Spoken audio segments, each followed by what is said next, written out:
Let's review one more time the goals of marriage.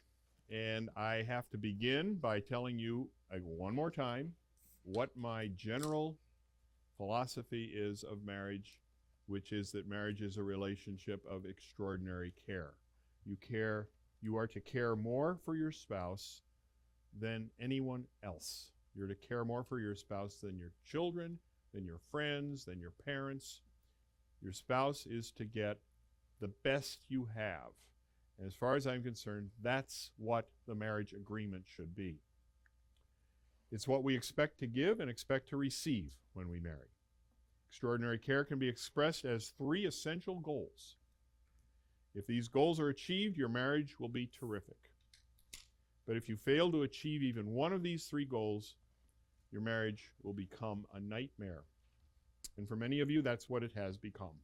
Because in many cases, all three of these goals have not been achieved. Let's review the first goal of marriage. To create a lifestyle that's fulfilling for both of you. It's an act of extraordinary care to make sure that you don't have a goal or ambition that in any way takes advantage of your spouse. Even if your spouse is reluctantly willing to follow your plan, if you care about your spouse, you won't enact that plan. You're going to be looking for something that is fulfilling for your spouse. Fulfilling. A mutually fulfilling lifestyle will deposit love units and avoid their withdrawal. You're going to have a romantic relationship if you deposit enough love units. And one of the ways to deposit enough love units is to make sure that the way you live, the lifestyle you've chosen, is something that makes you both happy simultaneously. And you achieve this goal by following the policy of joint agreement whenever you make a lifestyle decision. Whenever there's a decision to be made, you say, how do you feel about this? And you only do things that both of you enjoy. Now, I will say this, that depending on your personality, the choices will either be wide or very limited. There are certain personalities where your choices are so limited that you may have to work on a particular plan for months before you find something that is mutually acceptable. You're going to be tempted to say, well, because this is the only thing that you like, and we've discussed this for several months now, this is what you want, this is what you like, nothing else will work, I'll give up what I want so that you can have what you want. I encourage you not to accept that alternative. I encourage you to keep negotiating no matter how limited you or your spouse's alternatives seem to be. And I will say this, that you can expand your interests by letting the problem incubate, by giving your brain a chance to consider all the alternatives. And you'll find that your brain can be very, very creative in finding alternatives that you didn't think were there if you give yourself a chance to consider them. The second goal of marriage, avoid being each other's source of unhappiness. Don't do anything to make your spouse unhappy. When you avoid being each other's source of unhappiness, you avoid making love bank withdrawals. Obvious to all. And yet, we're all tempted to do this. We're all tempted to do things that make our spouse unhappy because it makes us happy to do it. It doesn't make us happy to see our spouse unhappy, but it makes us happy to do something that turns out to make our spouse unhappy. And you achieve this goal by overcoming the 6 love busters that I talked about in the last 2 hours. Selfish demands, disrespectful judgments, angry outbursts, annoying habits, independent behavior, and dishonesty. These love busters all contribute to love bank withdrawals, and you can overcome every one of them if you decide that this is the way we're going to live. We're not going to have love busters in our marriage. Now we're up to the third and final goal of marriage that we're going to be talking about this weekend. It is to become each other's greatest source of happiness. Each other's greatest source of happiness. How do you do that? How do you become each other's greatest source of happiness? There's an argument that could be made that happiness should come from within. In other words, you shouldn't expect someone else to make you happy. You should get your happiness from inside of you. And people have written books on the fact that you can't expect to ever be happy in life if you cannot create the happiness from within. And from a physiological standpoint, that's certainly true. In other words, all of the feelings, all the experiences of happiness that we have are neurophysiological. Matter of fact, we can create happiness by taking a pill. Changing our neural physiology will make us instantly happy, which proves that our happiness is within us, or at least it's within us after we've taken the pill. The basic idea, of course, is that we shouldn't expect to get happiness from outside of us when we can get it inside of us. And certain kinds of religions, like Hinduism, Buddhism, teach that that's the ultimate way to get happiness. Don't expect someone else to make you happy. Learn to be happy isolated from everywhere else. As you can tell, I don't agree with any of that. My feeling is our greatest happiness comes from outside of us. It's the way we are treated by others that makes us happy. My greatest emotional needs are affection, admiration, intimate conversation, the honesty and openness that I hear from other people. These are things that I can't give myself. I can't meet those emotional needs for myself. It's only somebody else that has to provide me with affection before I can feel like somebody loves me. The idea that I have to love myself before I can ever feel loved is a bunch of bunk. My feeling is that I can love myself a lot. But if nobody else loves me, I'm not going to be happy. I am happy when I am loved by somebody. And they do more than love me. They care about me. They provide me with affection. They provide me with recreational companionship. They provide me with intimate conversation. They do the things that make me happy. And so my philosophy has always been that one of the most important reasons to be married is to find someone to make you happy. It's a very, very controversial issue. But if you accept the idea that no one else should make you happy, you're going to have a very, very difficult marriage, because you are fighting against a situation where your happiness depends on the way your spouse treats you. And if you don't think that's true, you're going to miss out on one of the most important treasures in life, and that is the kind of extraordinary care that people provide each other in great marriages. So, how do you do this? How do you become each other's greatest source of happiness? So I'm going to teach you how to do that, and I'll start out with a little mini course that I call Romantic Relationships 101, because some of you may not know what a romantic relationship is. And since these are not offered in college courses these days, this will be the only place you can learn about it. So here you go. Are you ready for the course? There will not be a test when you're done. What is a romantic relationship? What is it?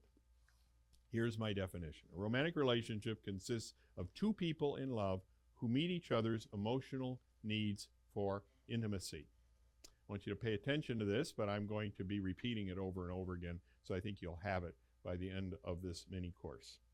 A romantic relationship consists of two people in love who meet each other's emotional needs for intimacy.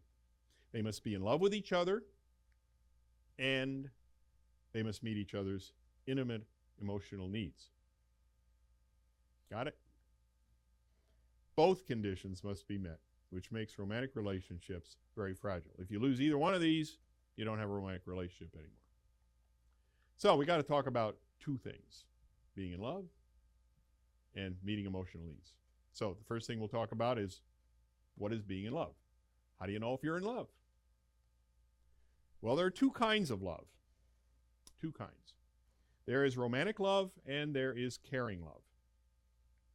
Romantic love is the feeling of incredible attraction to somebody of the opposite sex. You know what that feels like? Have you ever had it? All of you probably had it with each other at some point in time. Many of you may have lost it by now. I gave you a little test when you came here called the Romantic Love Inventory. It measures whether or not you're in love. When I look at the results on that test, I'll know whether you're in love or not. Isn't that interesting? You can actually fill out a test, and from that we can get a measure of how attracted you are to each other, and from that we can determine whether you are in love. It's a feeling that is unmistakable.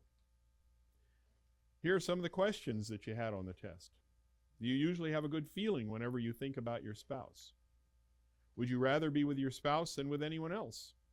Do you enjoy telling your spouse your deepest feelings and most private experiences?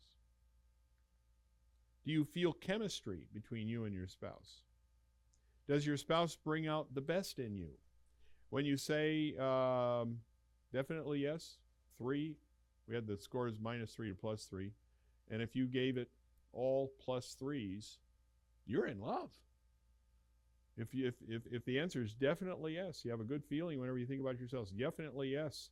You'd rather be with your spouse than anybody else. Definitely yes, you enjoy telling your spouse your deepest feelings and most private. Definitely yes, you feel a chemistry. Definitely yes, your spouse brings. You are in love.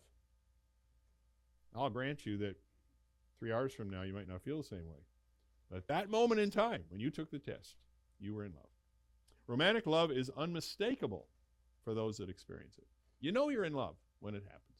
If I ask somebody, are you in love? Well, I'm not really sure. They're not in love.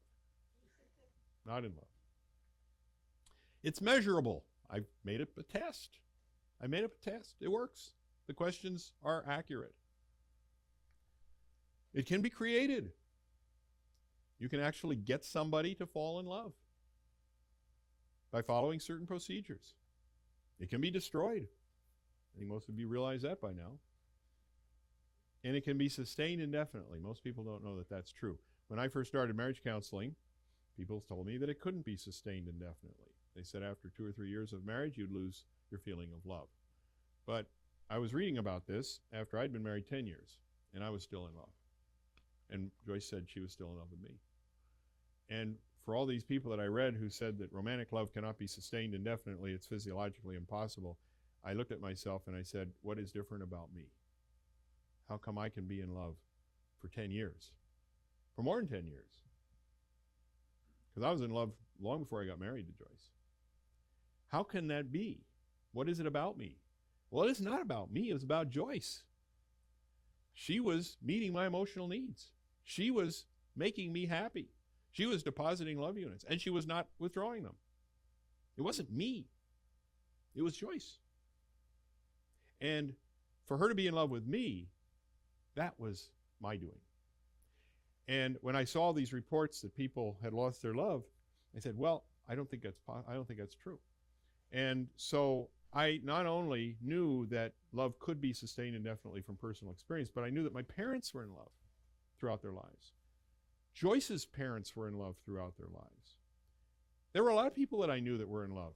Matter of fact, I've come to realize that 20% of all couples can sustain romantic love throughout life. And they all do it the same way. They all do it just like Joyce and me. They provide each other with extraordinary care. People that have a chemistry toward each other that goes deep into their later years are people who have cared for each other in an extraordinary way throughout all of those years. It's something that can do all these things, the feeling of love. It's a litmus test for extraordinary care. If you are providing extraordinary care, your spouse will be in love with you. Guaranteed. If you don't provide extraordinary care, your spouse is going to lose his or her love. It's just that simple. Well, caring love is a willingness and ability to make somebody happy. I've just told you what romantic love is. Caring love is different.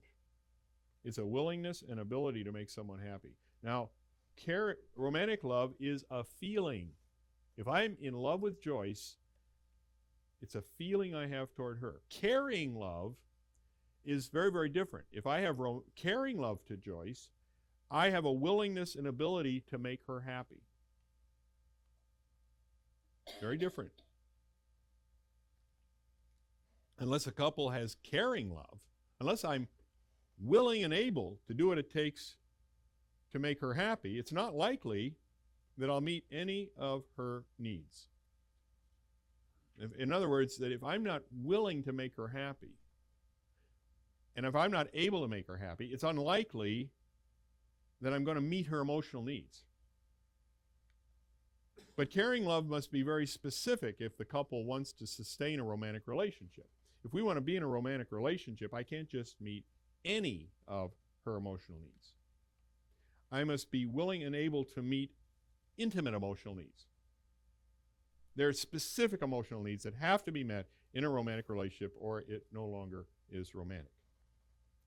If intimate emotional needs are met with caring love, the feeling of romantic love is created and sustained. So you can see how these two things work together. The caring love makes me want to meet Joyce's emotional needs. When I meet her intimate emotional needs, that causes her to be in love with me, and she has romantic love to me. When Joyce has caring love to me, she meets my intimate emotional needs. I then am in love with her. I have romantic love for her. So by us both having caring love for each other, we can then sustain the feeling of romantic love for each other. Have you ever noticed that when you're in love, you seem instinctively affectionate, conversant, eager to spend leisure time together and to make love? That's because your emotions want to keep that person around. Remember in the very beginning last night, I told you that when you have love bank deposits that break through the romantic love threshold, your emotions are telling you, we want this person to be with us forever. So, let's marry this person. Let's get married. Because when you have a positive account that actually breaks through the romantic love threshold, you want that person to be in your life so that you can continue to feel good. Well, your emotions give you more than just encouragement. Your emotions actually give you instincts. When you're in love, your emotion gives you the instinct, the trigger to help trigger the other person's feeling of love to you. So when you're in love with somebody, your emotions say, I'm going to gear you up so that this other person will be in love with you. And what specifically does your emotions do? The fastest way to make love bank deposits is to meet those 4 intimate emotional needs. And so your emotions tell you how to be affectionate, conversant, recreational with that person, and to enjoy sex with that person. When you're in love, you then want to do the things that will make that other person fall in love with you. Very interesting insight. How easy it is to do what I want you to do when you're in love. To review, what is a romantic relationship? It consists of 2 people in love who meet each other's emotional needs for intimacy. You already know what it takes to be in love, 1,000 love units deposited in the love bank. Okay? So now we'll discuss what it is to meet each other's emotional needs for intimacy. You have to be in love. Now, what are the emotional needs for intimacy? Well, first of all, what is an emotional need? An emotional need is a craving that when satisfied leaves us feeling happy and content, and when it's unsatisfied, we feel unhappy and frustrated. Emotional need. Anything that makes you happy when the need is met and frustrated when it's not is an emotional need. There are thousands of emotional needs. Thousands. Peanut butter sandwiches. You ever get a craving for peanut butter sandwiches? I work with a lot of people that are trying to lose weight. Peanut butter sandwiches are a killer. They will put weight on you just by looking at them. But the reason that people tend to gain weight on peanut butter sandwiches is not just because they have lots of calories, but because they have a craving for them. They have an emotional need for peanut butter sandwiches. Hard to get people to stop eating them. Birthday parties. Now that can cause you to gain weight too. But generally, people like the presents that they get. So some people have a craving for birthday parties, where lots of people come over and give them presents. Monday Night Football. Which ones deposit the most love units when met? whatever they are, those are the most important emotional needs. What deposits the most love units? What do you crave the most? And what makes you the happiest when it's met? And what makes you the most frustrated when it's not met? Those are the most important emotional needs. So that's my basic concept number 3. Well, how would you know what they are? Well, I discovered the most important emotional needs in marriage by asking people. I asked clients what their spouse could do for them that would make them the happiest. See, I was already on to this business that I think I can create love in people. I think I can make you happy by making sure that both of you are meeting important emotional needs that are achieving that objective. The question is, what would it take for your spouse to make you the happiest? And then I would talk to the other spouse, what would it take to make you the happiest? Now, of course, a lot of people would come to me and say, just get out of the house. That would make me happy. Leave me alone. Don't talk to me. I mean, they're in withdrawal. They don't want to have anything to do with each other. So I would reject that. I say, well, what if your spouse were to do something? What could your spouse do that would make you the happiest? And sometimes I had to actually say, what if you didn't hate your spouse? What could your spouse do that would make you the happiest? And so the basic idea is that, I just wanted to know, what can a person do? When you have your defenses down, what can a person do that will make you happy? Well, men tended to say they wanted sexual fulfillment, recreational companionship most. Matter of fact, I would give them a whole list of things. I say, you can choose from this list. What would make you happiest? And they would just start right out by saying that what would make me the happiest is if my wife would make love to me whenever I feel like it, and join me when I want to go out and do something. And then when I asked the wife, what would you want your husband to do that would make you the happiest? She would say, well, I would like him to talk to me. I'd like him to talk to me about how I'm doing during the day. And this is what we did when we were dating. And I don't know, since we've been married, he just doesn't seem to be at all interested. I'd like him to be affectionate. I'd like him to give me a hug. I'd like him to kiss me in the morning. I'd like us to be together more. I wish we could just spend time together. We're not spending any time. Well, no wonder why men and women have trouble meeting each other's needs. What they wanted from each other was very different. He wanted things very specific that weren't on her list, and she wanted things that weren't on his list. So they lacked empathy. In other words, the things that make me happy don't necessarily make you happy, and the things that make you happy don't necessarily make me happy. So how in the world can we get along with each other under those circumstances? Husbands and wives do not appreciate the importance of each other's emotional needs. Very often what they do is they take shortcuts. They say, let's just meet my need. Let's not worry about yours.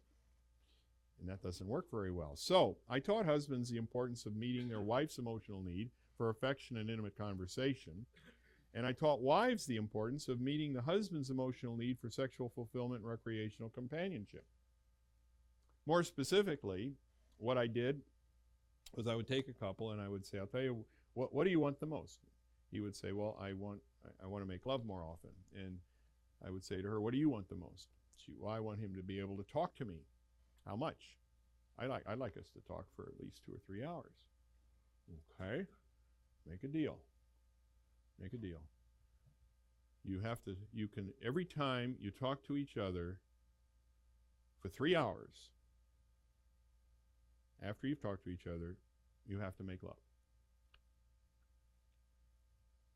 So they go home, and next week I see the couple. When I first started doing this, I thought to myself, I'm going to get myself into a ton of trouble. This is not going to work. They come in, they're both smiling. They had a good week. And but when I'm talking to him separately, the husband, he looks at me and says, the wife, she looks at me and she says, when you first gave me this assignment, I thought, for a man to be telling a woman that she had to make love, I thought to myself, this is not right. You didn't do the right thing. That basically this should be a choice that women make. Sex should never be forced on them. But I will say this, that we probably had one of the best weeks we've had in a long time. And I did get a chance to talk to my husband, so it worked out okay. And the husband, he comes in and he says, this did work out. We probably made love more this week than we have in the last year. But I got to say something, Dr. Harley. It's an awful lot of work just to have sex. Now, as it turns out, after they fall in love with each other, and this will do it. This will do it. By him meeting her emotional need, by her meeting his emotional need, and remember I talked about a bargain, a trade-off, that somebody gets something out of it. It's bilateral. It's something that they can both be enthusiastic about. Once romantic love is triggered, he will want to talk to her. His emotions are going to tell him, talk to her. And her emotions are going to say, make love to him. So, I mean, there comes a point in time when romantic love is triggered where all this is easy to do. But you got to prime the pump. If you're not in love with each other right now, you've got to actually meet each other's emotional needs where your emotions are not going to be working with you. It's not going to seem natural. But on the other hand, what you're doing is you're creating a romantic relationship by meeting each other's intimate emotional needs. Once you're in love with each other, you will have a romantic relationship. And you can't just wait around to be in love with each other. You got to actually do something to deposit love units, and that's going to deposit the most love units, meeting each other's emotional needs. These 4 needs are the intimate emotional needs met in every romantic relationship. They deposit the most love units. It's what we expect our spouses to do for us when we marry. 3 requirements are needed for meeting an emotional need. First is quality. You got to make sure that it's doing the job, that you're actually meeting the emotional need. You can't just talk about anything. You have to talk about things that are going to satisfy each other's need for intimate conversation. And then there's quantity. You have to be able to meet it often enough so that the person isn't frustrated. And then there's mutuality, and that is that the need has to be met in a way where both of you are going to enjoy doing it and being with each other. So you've got to actually meet the emotional need, you've got to do it often enough, and you both have to enjoy the experience. Those are the requirements for meeting an emotional need. Let's talk about the need for intimate conversation first. What is it? Well, it's a craving for conversation about events of the day, personal feelings, and plans for the future. If you have a need for intimate conversation, it means that you enjoy talking. And more important, you enjoy talking about personal issues, personal things. You enjoy talking about what you did today. You enjoy talking about the feelings that you have about things. And you enjoy talking about your plans for the future. And you do that as a way of meeting an emotional need that you have. So when somebody will talk to you about these things, what are they doing? They are depositing love units in their account in your love bank. And they're depositing a lot of them. Well, it takes time to talk. During courtship, time that is scheduled for intimate conversation is essential for an emotional bond. In other words, you'd have never married the person you married if you hadn't had conversation. If all of you had just said that I think what we need to do is plan our marriage, but before we're married, we really shouldn't say too much to each other because that might wreck our whole relationship.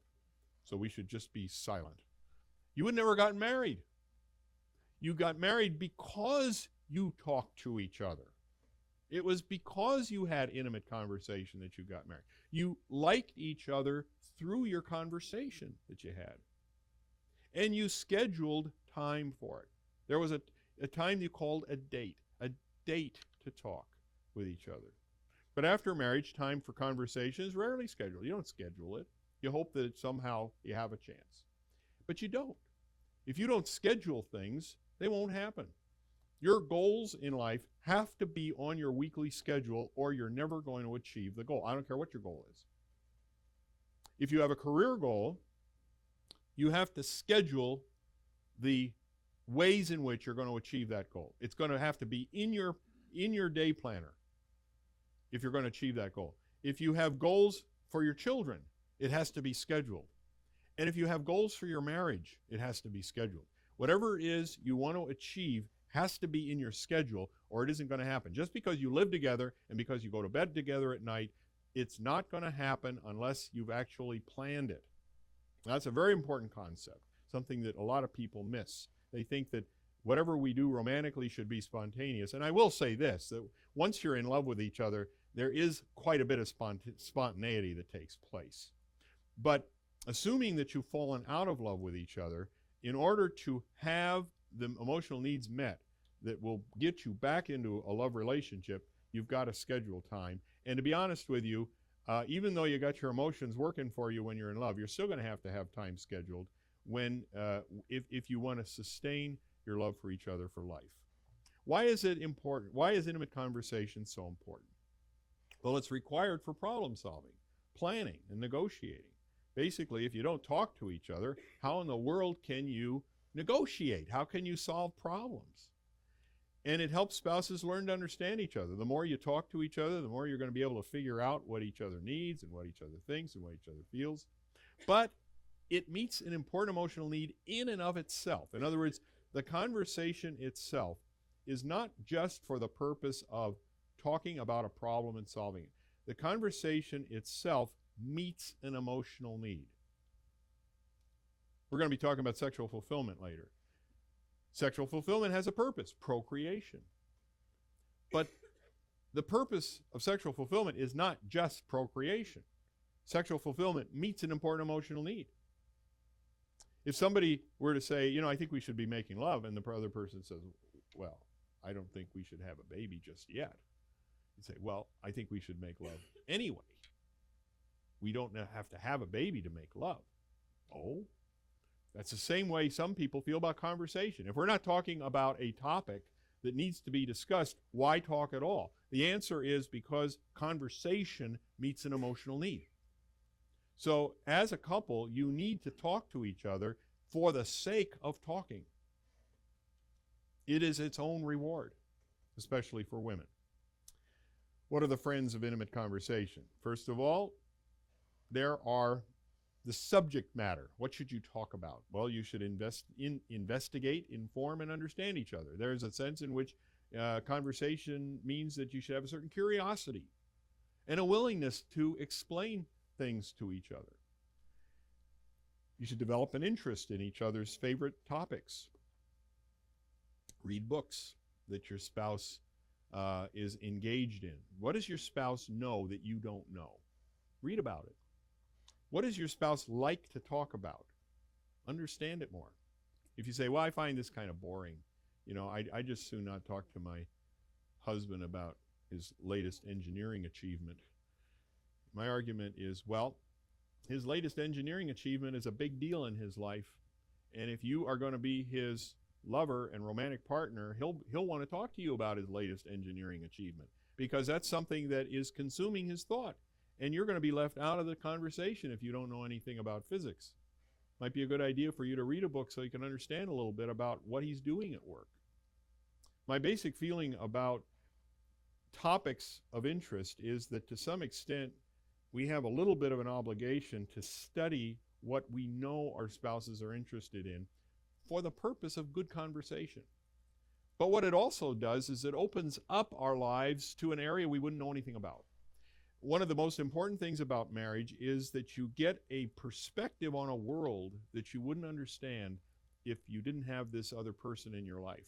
A person that's different than you, a person with different interests. And so to some extent, I really encourage you to say, here are the topics I'd like to talk about, and then I'd like you to learn something about each other's favorite topics.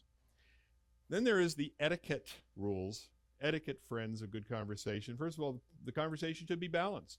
Both of you should talk about the same amount of time.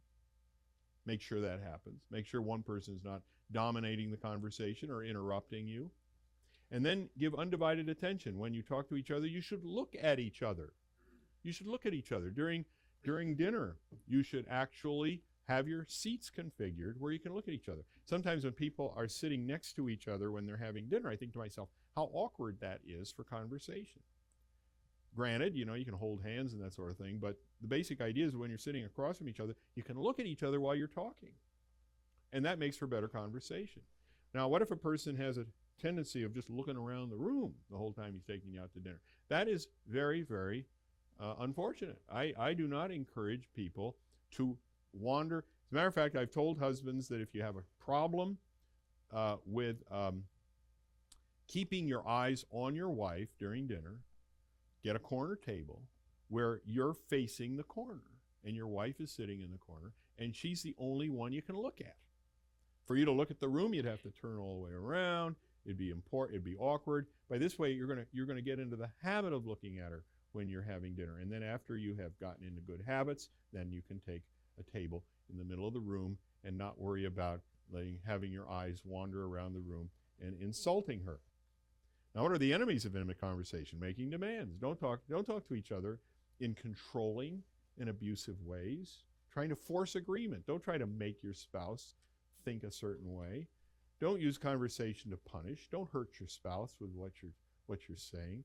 And don't dwell on mistakes, past and present. Don't keep talking about the same things over and over again that your spouse is doing wrong. I think you should mention it. You should bring the problem to the front. You should be able to say, this is something we need to talk about, we need to negotiate, but don't dwell on it. Don't keep bringing up the subject time and time again. Now let's quickly talk about recreational companionship.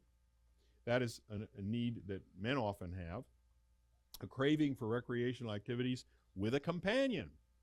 Now, if you enjoy doing things by yourself, then you don't have a need for recreational companionship. But if your recreational activities require a companion and you have a craving for those activities, those are the things you enjoy the most, then you have a need for recreational companionship. Now, the question of the day is, why spend your most enjoyable recreational time with your spouse? Why do that? Why spend your best time with your spouse? The things you enjoy the most, why have your spouse with you? Well, if you've been listening to me all this time and you've remembered what I said about the love bank, it helps deposit love units into each other's love banks almost effortlessly. All you've got to do is be there while the other person is enjoying themselves, and you are depositing love units into your account in that person's love bank.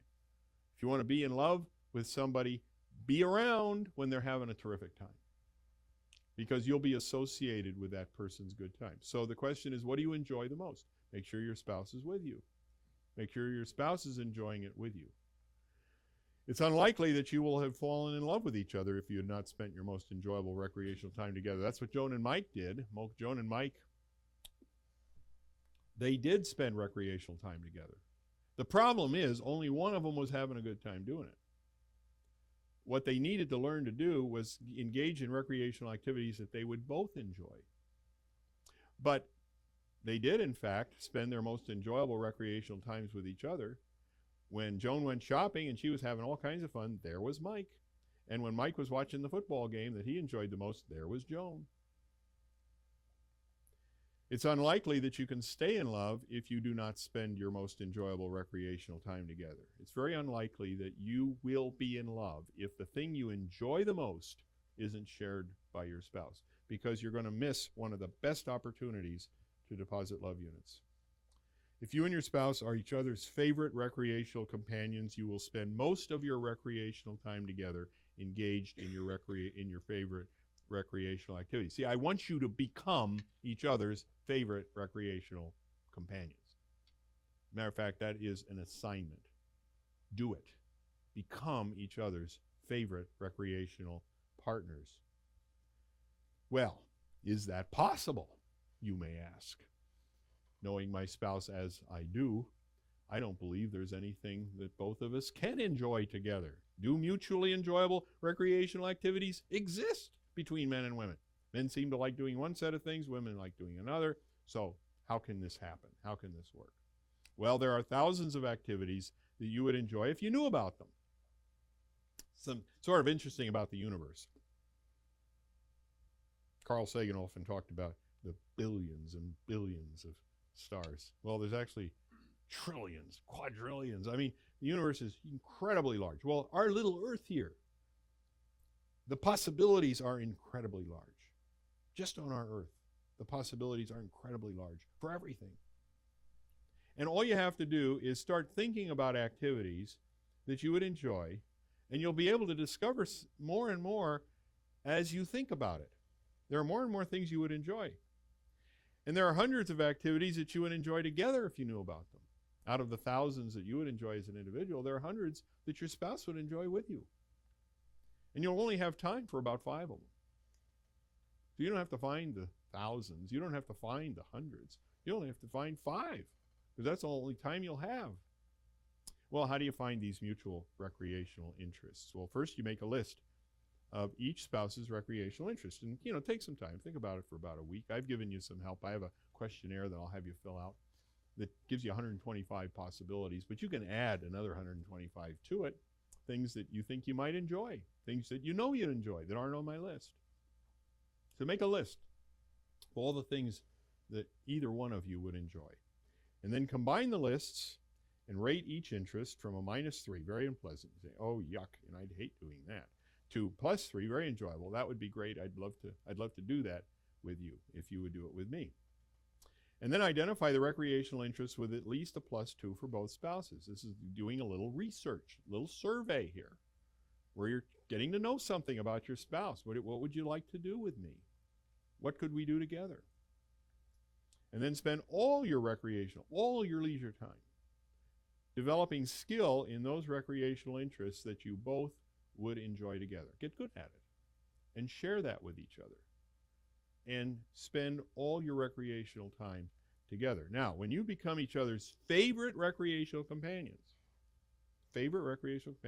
then you may engage in some recreational activities alone. You may be thinking to yourself, oh my goodness, I go hunting every fall. I have got to go hunting.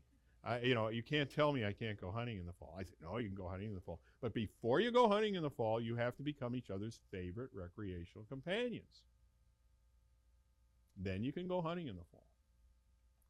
And the way you become each other's favorite recreational companions, don't do anything recreational unless you're with each other, and pursue this as a goal of, would I rather be with my spouse than anybody else doing something recreational? Now, my argument is that even if it's hunting in the fall, you need to do it with enthusiastic agreement. I know of lots and lots of people who go hunting in the fall with their spouse's enthusiastic agreement, and they are still each other's favorite recreational companions. So, I'm not taking hunting away from you.